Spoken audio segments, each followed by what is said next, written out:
On March 7th of 2024, I made the biggest transition of my life by leaving my hometown of Dallas, Texas, having to be parted from my two doggy fur babies whom I adore and miss so much, my friends and my family, to live the next year of my life in Hokkaido, Japan. You will essentially see what my first week in Japan looked like, what I did in Sapporo City, and hopefully this gives you a few ideas of what you can make your next trip to Sapporo be like. So, this is what Sapporo City looks like in the month of March. It is definitely still winter, and coming from Texas, I have never seen so much snow in my entire life. For reals, I am 5 foot 6 inches tall, and the mounds of snow were taller than I am. What you're seeing here is a morning walk in Odori Park. Yes, it is very early and the TV tower has not opened yet because I was still suffering from jet lag, so I just wanted to be a little preoccupied for a while. Unfortunately, the fountains aren't running and the trees aren't blooming because obviously it's still winter. But I do plan on revisiting this park probably in May and June during Sakura season, and maybe there'll be some festivals I can attend. Odori Park is where Sapporo hosts the Snow Festival every February, so unfortunately I just missed it. My word of advice for walking here during the snow season is please be very careful and put on your snow boots because I slipped almost 10 times walking one round here. Still nonetheless, this park is extremely beautiful and breathtaking. It is basically the Central Park of Japan.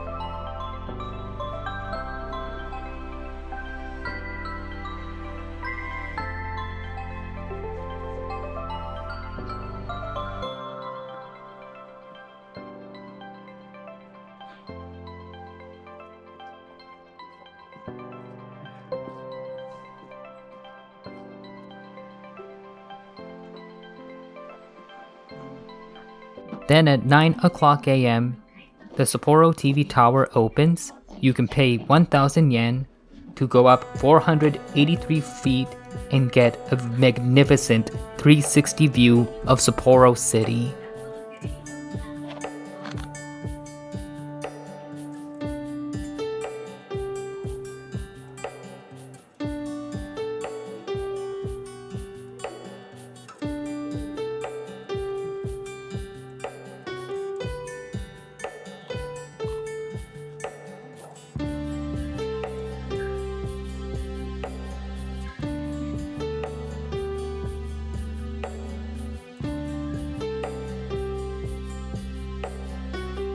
Look at how breathtaking the mountains are.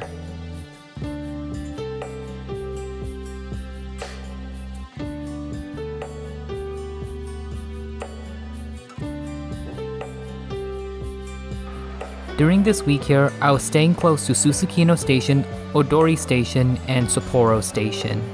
What I love about the train stations is that they connect you to underground and above ground shopping centers, so you can easily get from one shopping place to the next. In other words, you will never go hungry.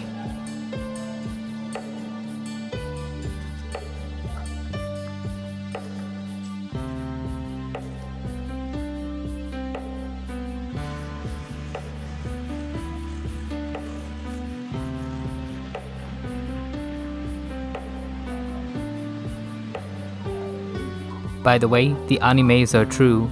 There were so many crows everywhere.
On this day, I visited Hokkaido University Botanic Garden. Usually there is a lot more to see. They have an outdoor section dedicated to trees and outdoor flowers, but unfortunately that segment of the park was closed due to winter. So for 420 yen, I could only see the greenhouses. But that is alright. I was still so happy to see plants from all over the world and how the Hokkaido University houses them.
These smell so good.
Let's just say I was amazed by the cacti sizes here. Even back home, I would never see cacti this big.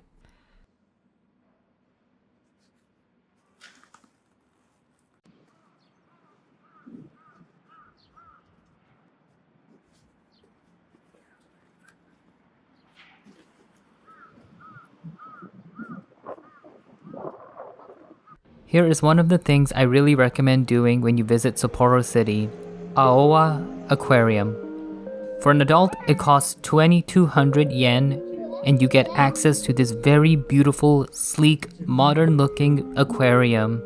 You get to see so many unique, different creatures you don't normally see at any other aquarium.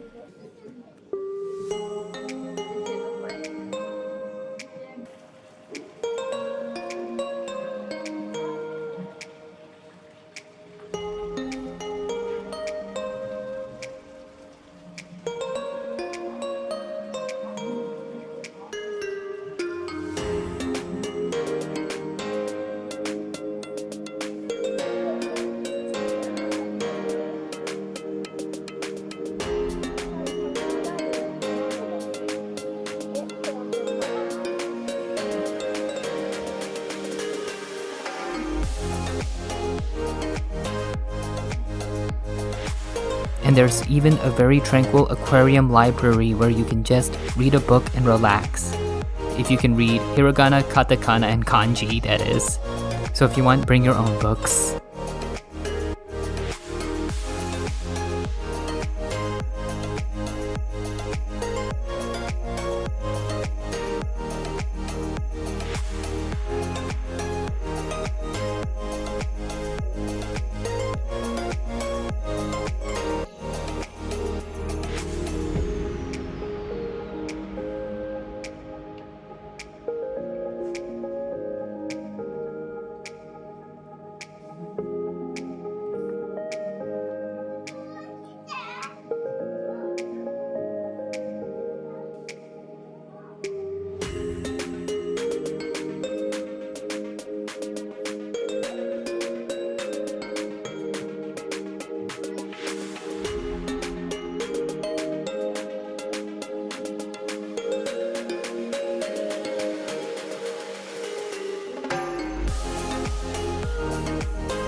Everyone, look at this giant salamander.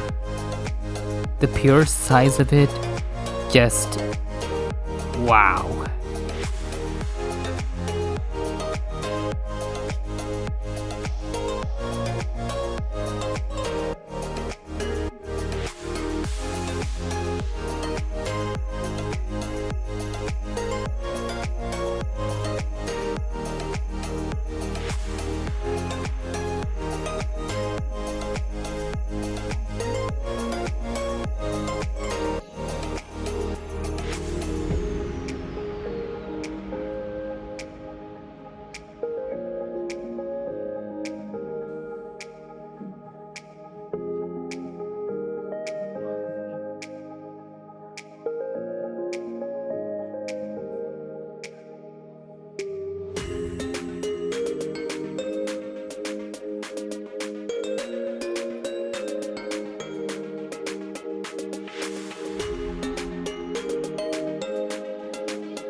Ah, jellyfish. You can never go wrong with these beautiful aesthetic creatures.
And guys, look at this beautiful holographic underwater room. It's actually interactive. Anytime you take a step, it'll ripple, and just watch me play against it. What's really nice about this space? There's a cafe where you can have a nice lunch at. That beautiful, illuminated, colorful Ferris wheel is known as Noria Ferris wheel. It was one of the first things that captivated me when I stepped foot into Sapporo, and on this day, I decided to pay 2,000 yen to take the 10-minute ride. You'll get your own little private space, go up 78 meters high, and catch a very, very beautiful 360 view of Sapporo City.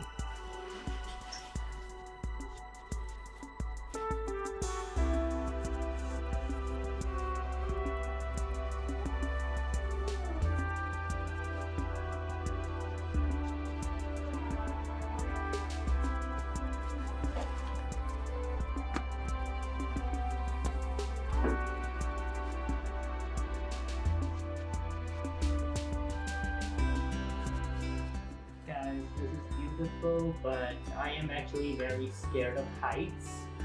So, yeah. Just looking down here makes me a little nervous.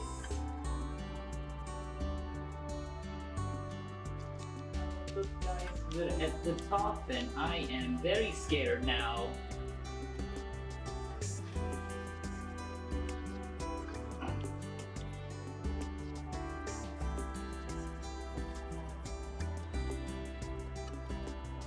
Have to take a few photos on my phone.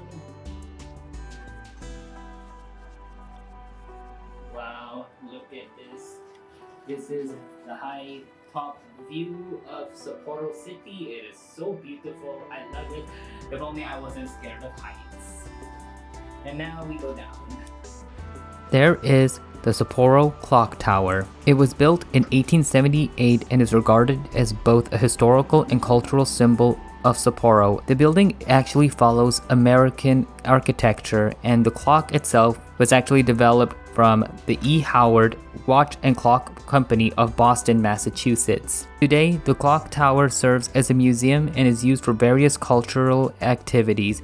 You can enter the clock tower for 200 yen. Here is the Ainu Center of Sapporo. The Ainu are a group of indigenous people who inhabited northern Japan, mainly Hokkaido and even Far East Russia. The Ainu are believed to be the first people to step foot on Japan, and their history possibly dates back as far as 5000 BC. The Ainu culture is known to have a strong reverence to nature and spirits. They lived as hunter-gatherers, were able to create their own tools, and develop their distinct material culture, especially pottery. Their clothes are distinguished by distinct technicolor geometric patterns as well as patched cloth and embroideries. Bears were a central part of their spiritual beliefs as they were believed to deliver fur and meat to the Ainu people.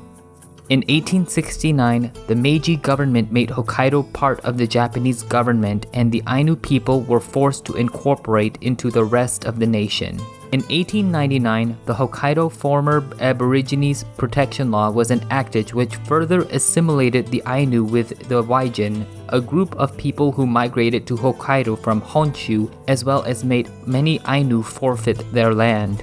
The Meiji period overall marked a time of great decline for the Ainu people as they were supposed to assimilate with the rest of the Japanese government.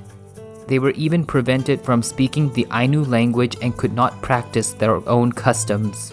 Currently, conservation efforts are being made to preserve the remains of the Ainu culture, such as with the enactment of the 1997 Law for the Promotion of the Ainu Culture. As of 2018, there are less than 10 native speakers of the Ainu language.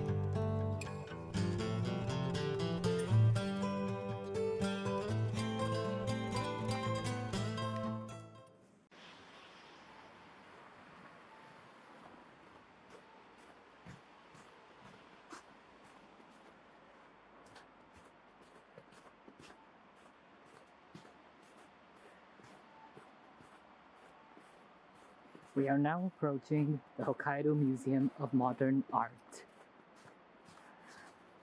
And here's the epic fail. The museum was actually closed.